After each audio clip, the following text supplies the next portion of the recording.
നിങ്ങൾ ഏറ്റവും കൂടുതൽ എന്നെ കണ്ടിട്ടുണ്ടാവുക സുപ്രീം കോടതിയിൽ നിന്ന് ഇറങ്ങി വരുന്നതുമായിട്ടുള്ള കുറേ ഫോട്ടോസ് ഇടുമ്പോഴാണ്. സുപ്രീം കോടതീൻ്റെ പല ഭാഗത്തു നിന്നും ഓരോരോ ഫോട്ടോകളിട്ട് നിങ്ങൾ ഓരോരോ ദിവസം റീലിൽ വന്നിട്ടും കൊതിപ്പിക്കുന്നതാണ് ഞാൻ ചെയ്തുകൊണ്ടിരിക്കുന്ന വലിയ തെറ്റെന്ന് എനിക്കറിയാം. നിങ്ങളെ കൊണ്ടുപോയിട്ട് സുപ്രീം കോടതിയൊക്കെ കാണിച്ചു തരണം. എല്ലാവരും കേരളത്തിലുള്ള എല്ലാവരെയും കൊണ്ടുപോയിട്ട് സുപ്രീം കോടതിയൊക്കെ കാണിച്ചു തരണം. സുപ്രീം കോടതിയുടെ അത് ഉള്ളൊക്കെ കാണിച്ചു തരണം. സുപ്രീം കോടതീൻ്റെ ഉള്ളിൽ എങ്ങനെയാണ് വാദിക്കുന്നതെന്ന് കാണിച്ചു തരണം. ഇതൊന്നും ആഗ്രഹമില്ലാഞ്ഞിട്ടല്ല, ആഗ്രഹമുള്ളത് കൊണ്ട് മാത്രമാണ് എൻ്റെ റീലിൽ ഞാൻ ആദ്യം തന്നെ നിങ്ങളോട് സുപ്രീം കോടതീൻ്റെ ഉള്ളിൽ നോക്കൂ, ഇത് നോക്കൂ, അത് നോക്കൂ, എനിക്ക് കാണിക്കാൻ പറ്റുന്നതിൻ്റെ മാക്സിമം ഞാൻ അവിടെ നിങ്ങൾക്ക് കാണിച്ചു തരാൻ വേണ്ടിയിട്ട് ശ്രമിക്കാറുണ്ട്. അങ്ങനെ ഞാൻ നിങ്ങളെ ഓരോരോ റീലിലൂടെ ഉള്ളിലേക്കും പുറമേക്കും കേസിൻ്റെ ഉള്ളിലേക്കും അവിടേക്കും ഇവിടേക്കൊക്കെ കൊണ്ടുപോകുക എന്നുള്ള എൻ്റെ എന്താ പറയുക, മറ്റേ ബാലാമണി പറയുന്ന പോലെ എൻ്റെ പാഴ്വിചാരം മാത്രമായിരുന്നു. കുറേ പേരെന്നെ ഒരുപാട് വേദനിപ്പിച്ചു ഈ ഒരു കാര്യം ഞാൻ തീരുമാനിച്ച് ഞാൻ റീലിലിട്ടിട്ട് സമയത്ത്. ഓക്കെ, നിങ്ങൾ വീണ്ടും നിങ്ങൾ പറയുന്ന പോലെ ഈ സമയവും കടന്നു പോവും. ഈ പറയുന്ന ആൾക്കാരൊന്നും അല്ലല്ലോ വക്കീലെ നിങ്ങളെ ഉണർത്തിയതും ഉയർത്തിയതും ഒന്നും. നിങ്ങൾ ഉയർന്നു വന്നതല്ലേ, നിങ്ങൾക്ക് ഇതൊക്കെ താണ്ടിയിട്ട് ഈ സമയം കടന്നു പോവും. നാളെയും വരും, മറ്റന്നാളും വരും. ഈ സമയം നിങ്ങൾ തീണ്ടിയിട്ട് നിങ്ങൾ തീയാണ്, മറ്റേതാണ്, മറിച്ചതാണ് എന്നൊക്കെ പറഞ്ഞിട്ട് അയ്യോ, പറയുന്നവരെ സ്നേഹത്തോടു കൂടി തന്നെ നന്ദിയോടു കൂടി തന്നെയാണ് കേട്ടോ വിചാരിക്കുന്നത്. അത് പറഞ്ഞ് തെറ്റാണെന്നല്ല. അങ്ങനെയൊക്കെ പറഞ്ഞ് നിങ്ങൾ വരുമ്പോഴും കുറേ ആളുകൾ നമ്മളുടെ അടുത്ത് ബിഹേവ് ചെയ്യുന്നതെന്ന് വെച്ചിട്ടുണ്ടെങ്കിൽ എന്തോ അവരുടെ എന്താ പറയുക സ്വത്താണ്, മുത്താണ് എന്നൊക്കെ അവർക്ക് തോന്നിയത് കൊണ്ടായിരിക്കും മേ ബി അവർ ബിഹേവ് ചെയ്യുന്ന എനിക്ക് നെക്സ്റ്റ് ഡോറിലുള്ള പെൺകുട്ടീനെ പോലെ ഇടയ്ക്ക് എനിക്ക് തോന്നാറുണ്ട്. കാരണം നമ്മൾ നെക്സ്റ്റ് ഡോർ പെൺകുട്ടീനോട് അവളുടെ പ്രൈവസിയിലേക്ക് ഇടിച്ചു കയറി ചോദ്യങ്ങൾ ചോദിക്കാറില്ലെങ്കിലും പലപ്പോഴും, പക്ഷേ എന്നോട് നിങ്ങൾ പെരുമാറുന്നത് നെക്സ്റ്റ് ഡോർ പെൺകുട്ടി ആയതുകൊണ്ട് അങ്ങനെ അല്ലെങ്കിൽ സമാശ്വസിച്ചിട്ടാണ് ഞാൻ ഇപ്പോഴും ജീവിച്ചു കൊണ്ടിരിക്കുന്നതെന്ന് നിങ്ങളോട് പറയുകയാണ്.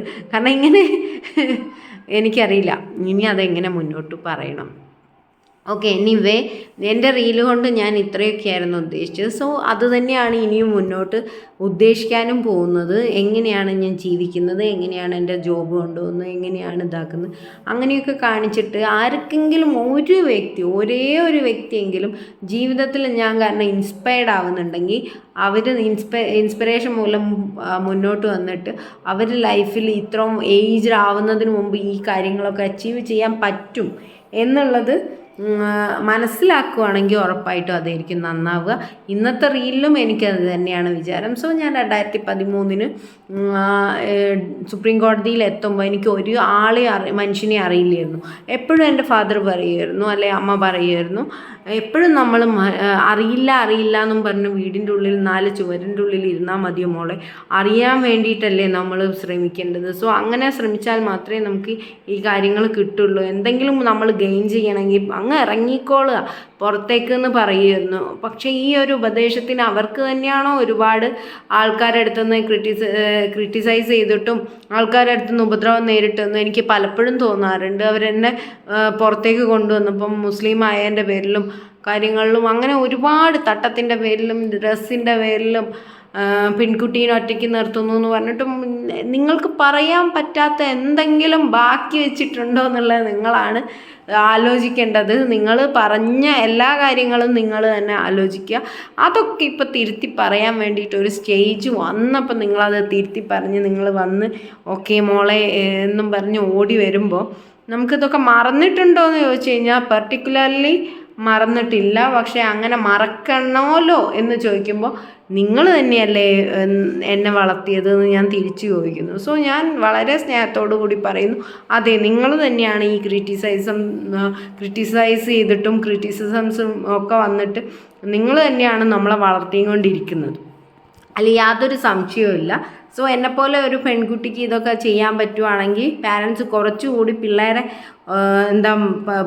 കുറച്ചും കൂടി പിന്താങ്ങി കൊടുക്കുകയാണെങ്കിൽ ഉറപ്പായിട്ടും പേരൻസിനോട് പറയുവാണ് എനിക്ക് ഈ സമയം കൊണ്ട് നേടാൻ പറ്റിയത് കുട്ടികൾക്ക് കുറച്ചുകൂടെ മുന്നിലേക്ക് ഉള്ള ഏജിൽ തന്നെ നേടാൻ പറ്റും. പിന്നെ ആകെയുള്ള ഒരു കാര്യം എന്ന് വെച്ചാൽ ഈ കുറച്ച് സമയം അതൊരു 5 ഇയേഴ്സിലേക്ക് നിങ്ങൾ സുപ്രീം കോടതിയിലേക്കുള്ള അഡ്വക്കേറ്റായിട്ട് നിങ്ങളെ മാറ്റിവെക്കാൻ വിചാരിക്കുന്നുണ്ടോ? നിങ്ങൾ ഒരിക്കലും ലാഭം കൊയ്യാൻ വേണ്ടിയിട്ട് അങ്ങോട്ട് വരാതിരിക്കുക.